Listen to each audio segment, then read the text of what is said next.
William then sits down at a table and takes out some parchment paper because he had to figure out how it is that his chest always constantly felt heavy and why his breathing was had to be controlled because it seemed that the atmosphere in this world was very thin. He worked several math problems, though he's not a perfect mathematician.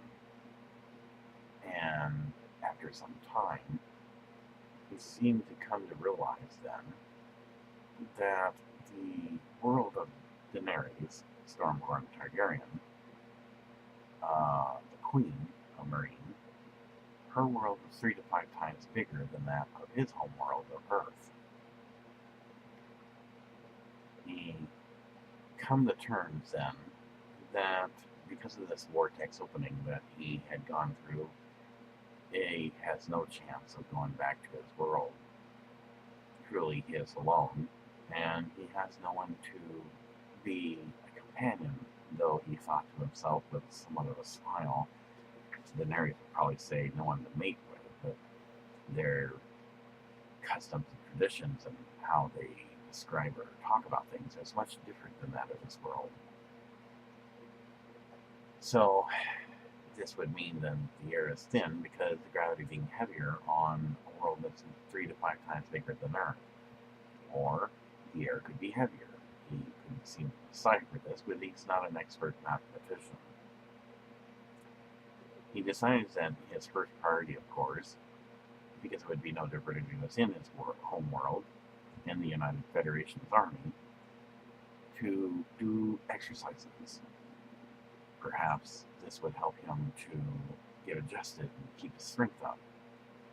So he does jumping jacks, and little did he know that Daenerys just happened to be in the doorway watching him. And as he jumped up, his hands slapped together, and then he jumped again and slapped his left hand down by his legs. After doing about 50 of them, he then shakes his legs about and then turns around. Oh, Daenerys, you startled me. What is this you're doing? We call this exercise. It is a custom in my world that we do when one is a member of a type of military or like your knights, member of forces. I see. Well, there is another. If you want, I can demonstrate this to you. Alright, so she sits down and with her hands on her knee, after crossing her legs, watches William intently. He gets into push-up position, though he's not very good at it, and it was never his favorite, but it was something that he always could do anyway, and did about 10 push-ups, realizing maybe this is not something she could do in front of a queen, and noticed that she kind of had her head tilted in such a way like she's looking underneath to see what was under him as he's going pushing himself upward. Maybe actually I should do this later. I see. Well, I just think it probably maybe not be appropriate me doing this in front of you. I want to exercise good proper etiquette. That is good, but I do find that fascinating, William. So, I take it you have questions for me? Yes, I have many questions for you, William. Tell me about Visionary told me you had a Legend of Dragons. Yes. They, of course, no longer exist, but many, many generations before me and my family, anyway, or any kingdom generations, they once existed. What did they look like? Well, because no one has ever seen them, at least not because they no longer exist, they are legends now. They had 4 legs and 2 wings. Alright, and were anyone able to ride these dragons? Not really. The dragons in my world were a bit vicious. They could not be tamed, unless, of course, you found them in an egg. And that's if you were fortunate enough to take an egg. Because the mothers were very protective of their young. But there's no proof that ever happened either. And if you tamed one after the egg hatch, you have to pretty much treat it well. If you mistreated it well, like the ones that aren't tamed, you'd probably become their dinner, as they would have no problem eating you or spitting fire upon you, which kind of almost delightful. Anyway, yes, they were quite the legend. In many kingdoms, what we call countries, there are certain locations or paintings and drawings on cave walls and certain palaces that are no longer standing or built show dragons. Though the kingdoms didn't know about each other, because in my world, we believe that the world was flat. And so, eventually, when explorers started to find these other kingdoms, they began trading with each other. And thus they learned of how they also saw dragons. Therefore, it was so amazing that these other countries who didn't know about each other until they started discovering each other and trading also saw dragons. Therefore, it became a legend and a myth. So you have no dragons now? No. Well, we have one. But it is called a kimono dragon. It doesn't breathe fire, but it does poison you if you ever get bit. And there's no known antidote. It is quite large, no wings, and it can take a small animal between two of them and rip it like nothing, thus spilling the blood and the, yeah, I'm sure you know what I mean. Yes. But it's not one you would ever want to try to ride. If you ever get bit, the poison for sure would kill you, and there is no way to get a cure. So humans steer clear of this kimono dragon. So with these other dragons, I mean, were they all the same when they were not legends? Yes, some were big, some were tall, some came in various colors. Some were not too scary, but there were some that were. And we had other creatures like dinosaurs, and one particular dinosaur we called a T-Rex. Not all dragons had this limited vision, but there were some dragons that, because they cannot be tamed and ridden, if you were spotted and you hoped that it was the right dragon that didn't have the ability of good sight, you had to hold still. And if it didn't see you move, then you lived. This is very fascinating. So, there is no dragons now. No, they are a legend. Much like my heraldry, it goes way back to a famous king known as King Arthur. He had a famous, very powerful magician, we'll call him, wizard, known as Merlin. He would call upon the dragon, even though nobody actually saw the dragon. And it had the magical powers to give out its smoky breath so that you could sneak on the enemy without being spotted or something. But again, that's only a legend in my world. I see. This is very fascinating, William. You continue to amaze me. Well, it is an interesting history that I always kind of loved about my world. I always had a love of dragons. I see, and you love my dragons. Well, I haven't seen them up close, and hopefully they wouldn't want me as a midnight snack. They won't eat you unless they feel you're a threat or I command them to devour you. Well, I hope I don't make you mad and you want to feed me to your dragons. No, you're unique and one of a kind, and unless you did something real extreme to offend me, I don't think I will be feeding you to my dragons anytime soon. Oh, well, I feel so much relieved. She has a smile about her about this. So, what happened to your dragons? Well, a great iron ball, we'll call it, hit the earth, throwing much dirt and rocks in the air, killing all the creatures like this T-Rex off. As the rocks finally fell back down, of course the dragons would have been in flight from such impact that it shook the world. The rocks must have been so thick that the dragon couldn't get around them, and so they were stoned by big, huge boulders and killed. And thus, they were never found.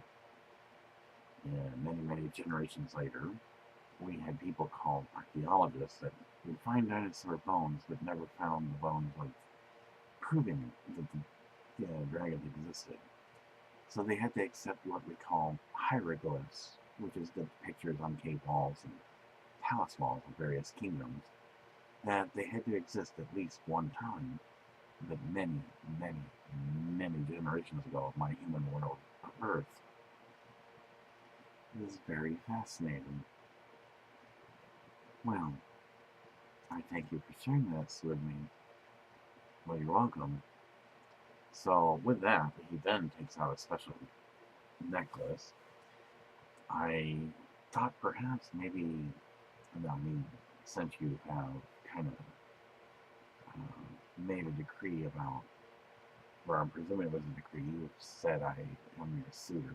Yes, and it's not up for discussion or debate. Well, I wasn't going to do that. Then why do you mention it? Because I want to give you this. And it showed two dragons together forming that of a heart with another stone in it. Her eyes gets big and she holds it, looking amazed. William, and sure, you want to give this to me? Well, I think it would look better on you than me. Yes, men would not wear such jewelry. And how is it you come across this? I was going to give it to someone that I was hoping to have interest in before the catastrophic event of my world.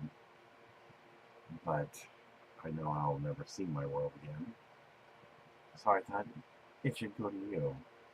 I think it would look beautiful on you. Well, thank you, Liam. Why is it you keep giving me gifts? Well, I thought it was the appropriate thing to do. And it wouldn't do me any good.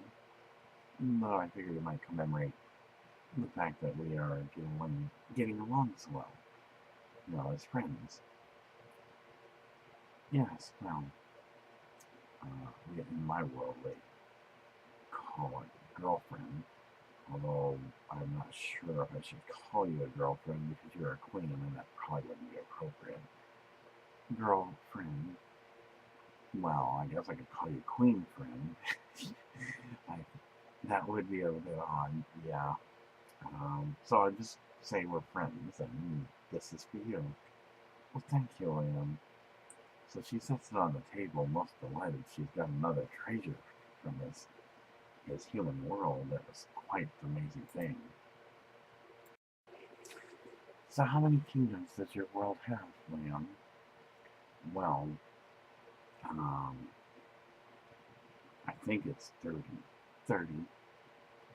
And your world being so small, how is this possible? Well, as I said, people started finding each other from other kingdoms. And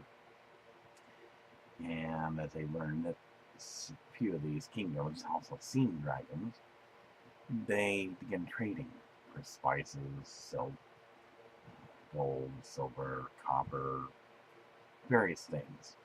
And they come to realize, not right away at first, but eventually, that our known world, which we had at that time thought was flat, was round. And so, many generations later, people decided to change their politics. They didn't want certain monarchies or rulers over them. One such family was someone called the Tsar.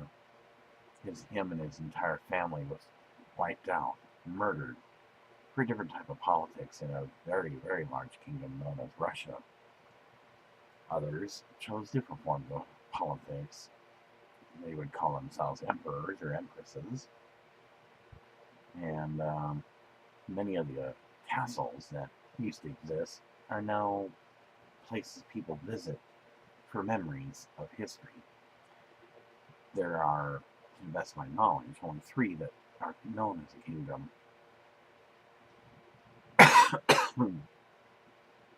They are a place called France, and then there's Spain, and one called United Kingdom, but there is also a sub-level, or what we call a smaller kingdom within a kingdom called Wales. I haven't been there particularly myself, but those are the only 3 that are known to be kingdom, to even, well, provided they weren't wiped out by a catastrophic event. But that's the kingdoms I know, out of all 30 of them, that exist. And you come from a kingdom as well.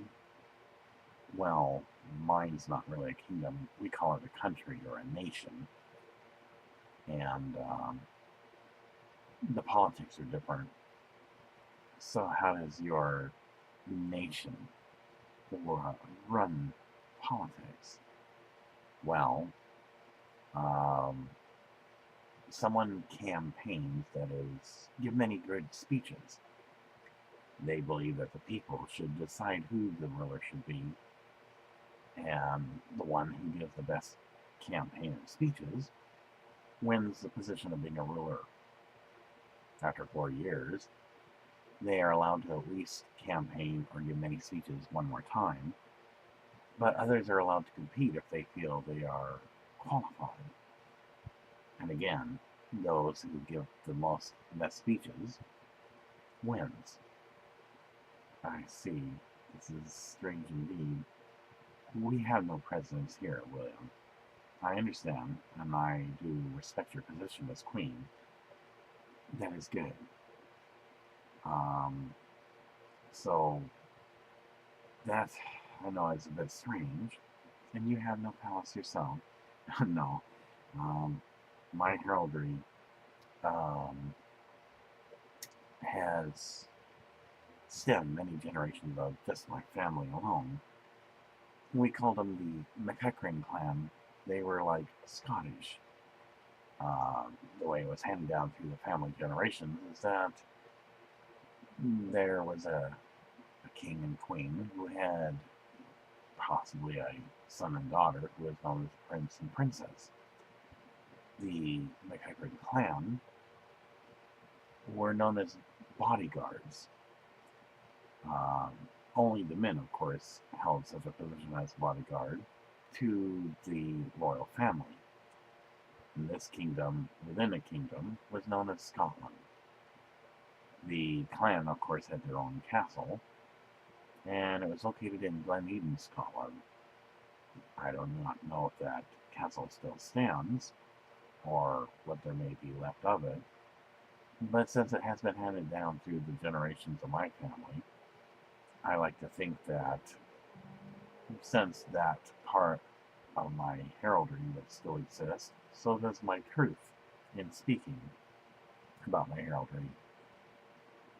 But when visiting in my home world of Earth, this United Kingdom, there is kind of like a bad history between those they call English and those that are called Scottish. So it is always advised that if you are a clan or former generation of a clan, it's best not to mention that history while in the kingdom of, say, like England, of this United Kingdom, because though it has been many, many, many generations later, it could spark uh, one's own undoing. I see. It is strange that one would keep hatred for so many generations. Yes, well, everybody has their opinion on what happened. I always like to look at it this way. I was not there. Why should I be condemned for the past history of that which I do not know or understand, other than the fact that I have 45% royal bloodline in me as a duke. The women, of course, were called duchesses.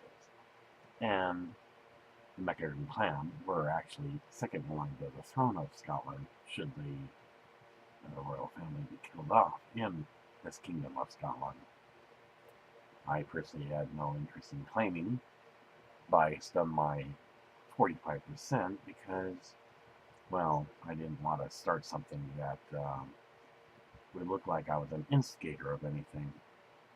I just merely accepted the fact that the castle, if it still stands, what's left of it in Scotland, was enough to be as solid as the truth I speak, for which my heraldry is proven. That is interesting. So you choose exile. Well, maybe we'll call it an inherited exile, but yes, for the sake of peace. And by doing so, I show respect to the English. If I was to ever visit, and I've had the opportunity to visit England, United Kingdom, and thus friendship would be possible, as long as I remember not to bring anything up in my past generation of my heraldry. Very wise type of politics you choose. Well, I would not hold this against you, because you're not of our world. But as I find it fascinating, well, we should go have lunch, William. But I have more questions for you. I find you very interesting and somewhat stimulating. I thank you for the gift. This gives me some other things to think about. But I hope I wasn't acting appropriately by giving you this gift. No, I sense you have some kind of interest that you're not ready to tell me yet. It's okay. I understand. And it's okay, because I have something that I might want to mention, but I'm not ready for this yet either.